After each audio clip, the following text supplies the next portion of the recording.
pra që para se presidenti shqiptar caktonte datën e zgjedhjes. Pra data diheshin. Dhe ai e caktoi pra e përputhi në datën 11, kur mund ta kishte bërë fare mirë në datë 4, brenda ligjit ishte, por bëri datën 11, në ato kohë kur zhvillohet Xhiro dhe bëhet marketing për qeverinë nga ana e pranisë së Xhiros Italistu, dhe për më tepër të krijon probleme në atë që quhet një standard i votës, sepse ti qarkun e Vlorës e ke shtyrë zgjedhjet deri në orën 22, vetëm për këtë gjë. Pra, qarku i Vlorës do i mbaroj zgjedhjet më vonë se sa qarqet e tjera, pikërisht për këtë fakt. Pra, ke prishur në një farë mënyrë standardin e zgjedhjeve që të gjithë janë të barabartë. E dyta punë se kanë prishur standardin e zgjedhjeve me mënyrën se si është zgjedhur të votohet në diaspora, votimi me postë. Ka një arsye pse në Shqipëri, dhe u përmend na Leonardi që parë, domethënë kjo frika e shantazhimeve e tjera. Ka një arsye pse në Shqipëri nuk lejohet fotografimi i votës. Nuk lejohet sepse ne e dim që bëhet presion të vota e tjera. Ligji parashikon që ti nuk duhet të votosh fletën, të fotografosh fletën e votimit, të kontrollon QV-ja, bile sot vajta dhe morën celularin, më thanë kujdes celularin, lijem një anë, celularin që ke, më kërkuan në qendër votimit. Dhe kjo ishte për mua që unë jam shtetas shqiptar që jetojnë në Shqipëri. Për ata të cilët janë në diasporë të ku ka vajtur Zarfi, për ata nuk dihet fare se kush voton. Pra Zarfi mund të shkojë te ty, po voton ti, a voton Kalamoni jot, a voton gruaja jote, a voton dikush një tjetër. A ti e fotografon atë dhe ja çon dikujt që e ka shit e ke bler. Pra, është e pamundur të monitorohet kjo gjë. Për ata që vota avokat. Dhe këtu janë rreth 200.000 vota. Për 200.000 vota.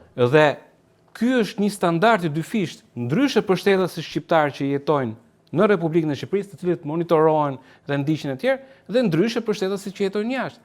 Atëherë, nëse ti do të thuash votimi me postë, hajde bëjmë votimin për postë për gjithë. Unë duke jetuar në Tiranë, unë të kërkoj KQZ-s, ma sill te shtëpia se ta nis dhe unë me postë. Ky do ishte trajtimi barabartë i shtetasve. Duke vepruar në këtë mënyrë, të dyja partitë që votuan këtë mënyrë votimi e kanë prishur këtë standard zgjedhjesh. Një tjetër standard zgjedhjes që unë mendoj që është prishur është fakti që është tallje me ligjin. Domethënë ti ke parti të cilët tek lista e mbyllur fusin kushrin, xhaja, halla e tjerë, me idenë që ne po luftojmë sistemin. Është një zgjidhje ligjore, po praktikisht është tallje me ligjin. E kam mendrit pikë të rëndësishme këtë diskutimin për partitë e vogla me ty personalisht që ke qenë edhe si thua një nga nënkryetari i Partisë Libra. Po para se dal këtu avokat, tani flasim për Silvio Gonzaton, ambasadorin e BE-s. Ka dhënë një deklaratë.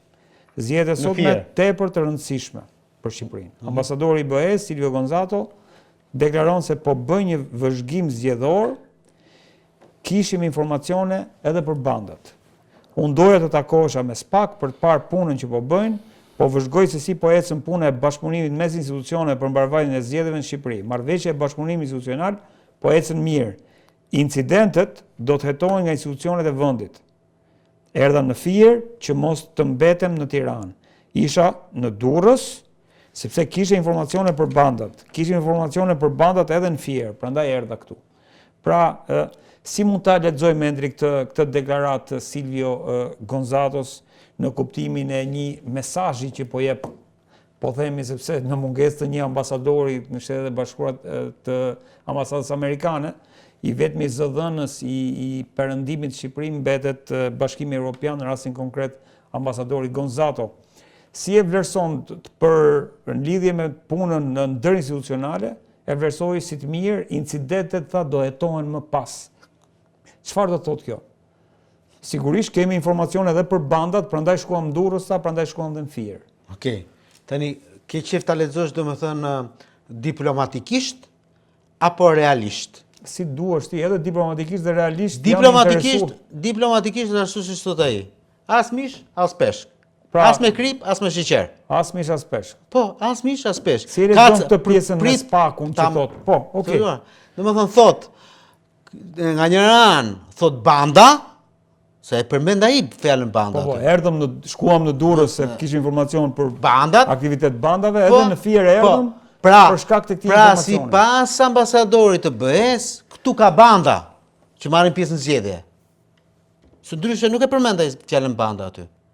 Dhe sipas ambasadorit të BE-s, këtu duket që gjërat po shkojnë mirë dhe SPAK-u apo institucionet shqiptare duhet të jetojnë më vonë.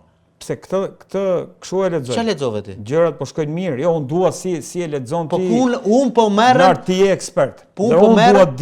Diplomatikisht ky Po. zotëria ka thonë as mish, as peshk, jam diplomat, do them asgjë. Realisht ai ka përmendur pastaj Endri atje që mund të ketë qasje tjetër pa paragjipuar Endri. Mund të shikoj këtë pjesën e mirë, pra pozitiviste, kurse unë këtu si grinjar që jam, duhet të shikoj këtë fjalën banda.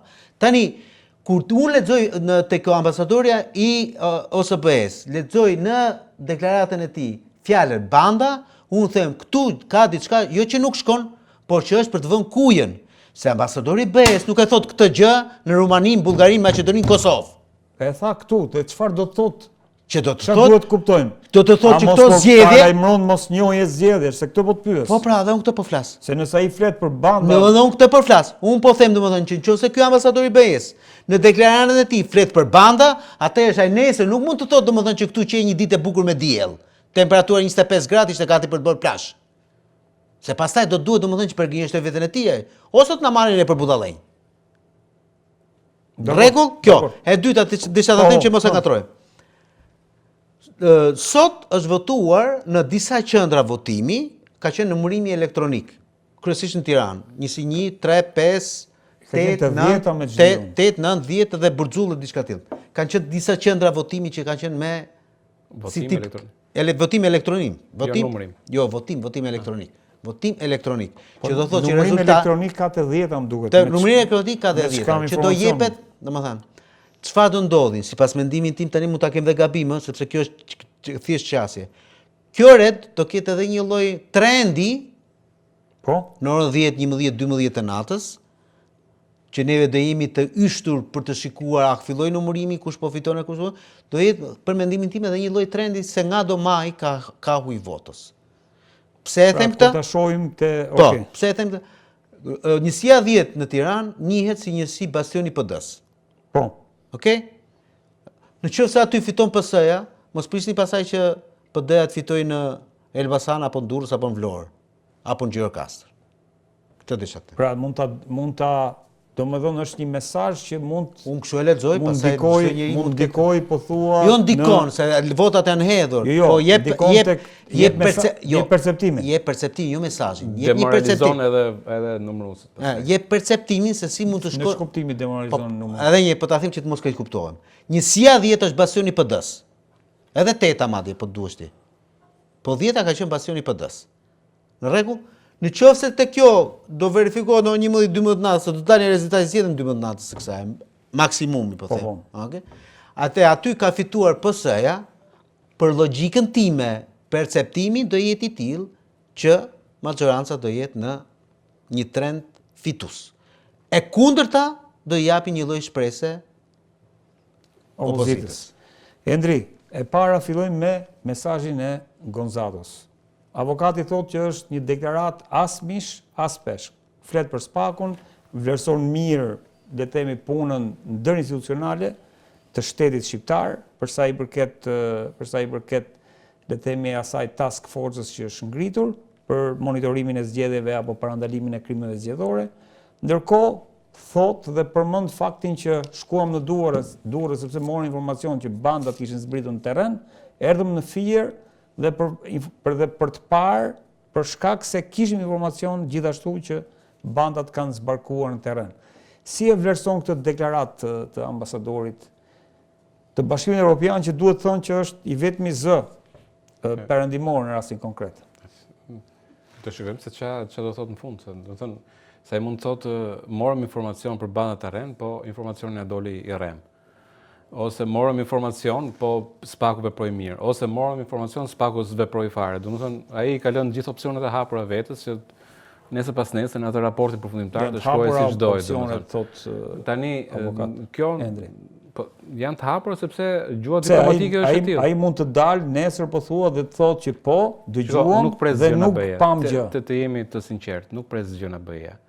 Domethënë, me këtë situatë që është në rajon, me këtë situatë që është në Evropë, lufta në Ukrainë, me këtë situatë ku ti ke zgjedhjet në Rumani në të cilët ka dalë prap një kandidat pro-rus, anti-europian si Simioni, domethënë, e tjerë, nuk ka qef njëri për destabilizim në Shqipëri. Jemi ke stabilokracia, po thua. Stabilokracia, Shqipëria ka, domethënë, Enver Hoxha ka mbijetuar ato 50 vjet sepse nuk ka pasur qef njëri që prishte punë në Shqipëri me rajonin. Këtu më lind një pyetje mua. Dhe kjo është një nga gjërat, domethënë që pra, ky interesi i Bashkimit Evropian për stabilokracinë në Shqipëri.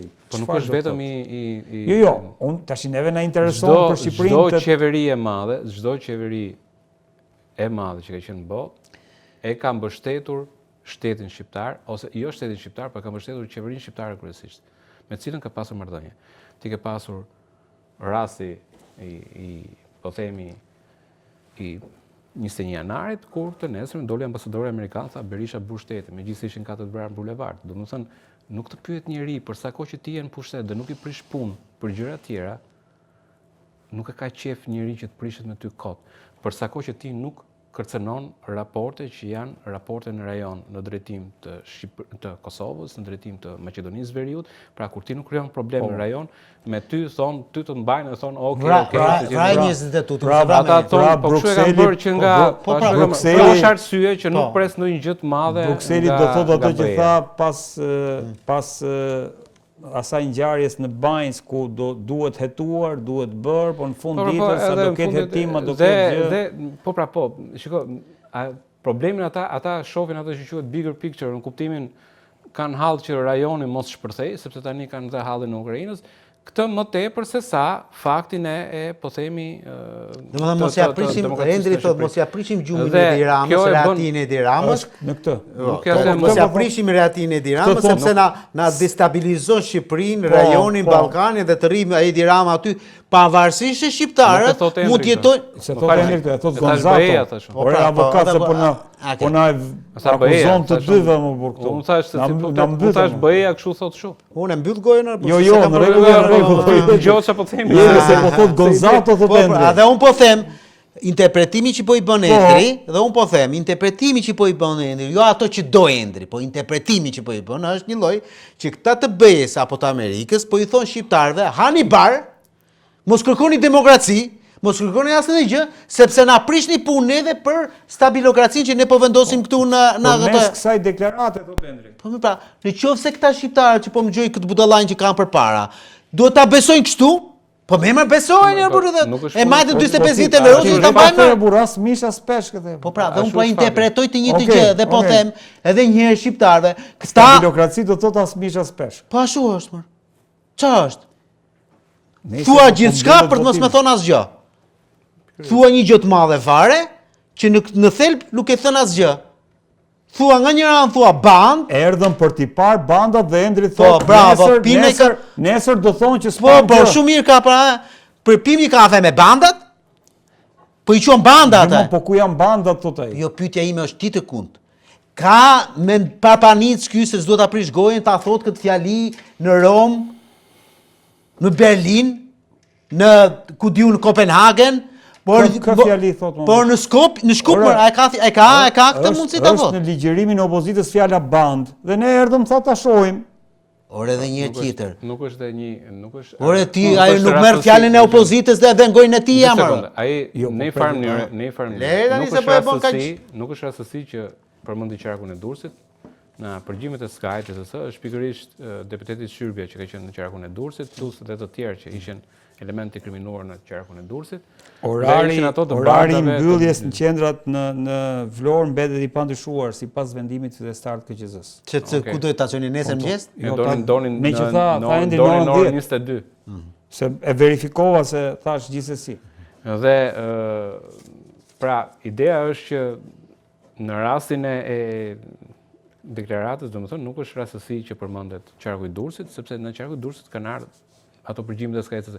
Në përgjimet e SKCC-s ne na kanë ardhur në Evropë. Pra, informacioni në Evropë për qarkun e Durrësit, për bandet e qarkut të Durrësit ekziston.